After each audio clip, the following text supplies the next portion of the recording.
I wanted to see what turmeric would do to wool and if the color would stay, and what I could create using the wool product with the turmeric.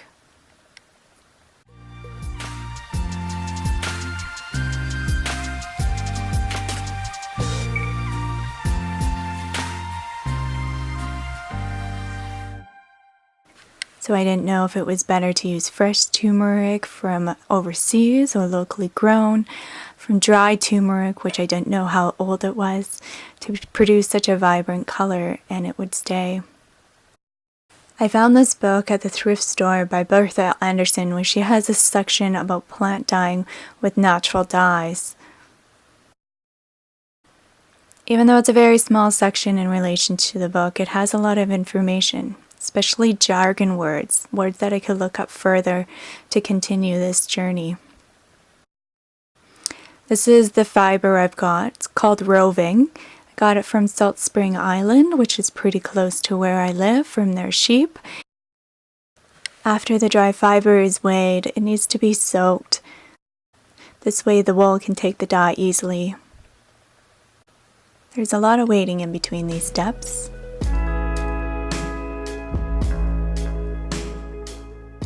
There's a lot of different products that you're able to adhere the turmeric to the wool. I chose alum for this experiment. Adding wool to the alum water, I realized I should have wore gloves, as it left this weird sticky texture on my fingers like I just chopped zucchini and a weird taste in my mouth. And now we wait for the water to slowly warm up.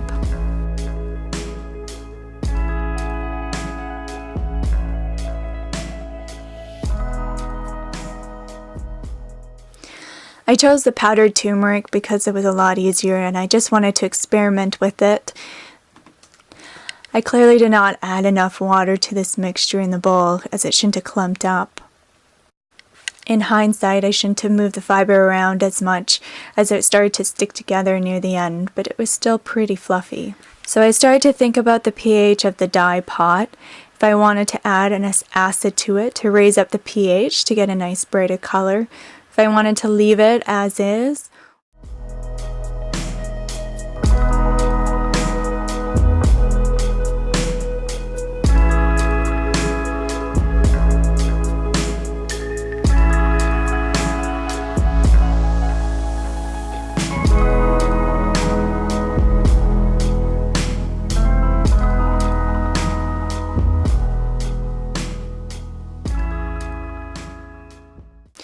So I decided to do some experiment. This is linen and it's a pink color. I also have this linen that's prepared for dyeing, though I don't know the process of how they prepared it. Once it got up to a certain temperature, you shut it off and I went to bed.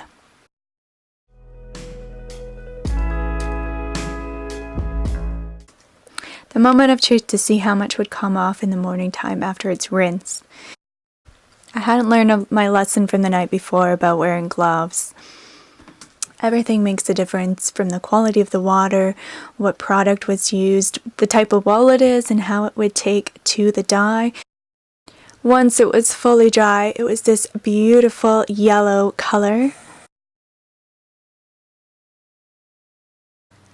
On the left is the original linen. On the right is the dyed one. This is the prepared for dyed one. And the pink is on the left, the original, and the dyed is on the right. I'd been scouring the internet, reading information about dyeing with natural dyes. There was a lot of talk that the turmeric would rinse out over time, as a lot of natural dyes were. So I decided to test. On the left is the linen that was prepared for dyeing, and I wanted to see if the color would change on that piece, the pink one, and I felt it a little ball together to see if the roving would change in color. So the roving did not change that much. It actually stayed pretty well.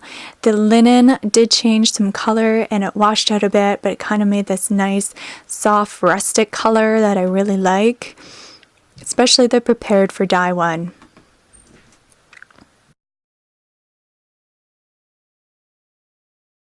So some of the yellow has transferred onto what I was felting on, but the plant being on a counter, it doesn't seem to have transferred. So with the roving, I was able to felt a little plant holder for the succulent, the garland, which also acts as a natural diffuser. You can put essential oils on, and a little diffuser for the car as well. So only time will tell on how long the color will stay in, and if it's in direct sunlight, if it'll fade faster. But again, it's all just an experiment.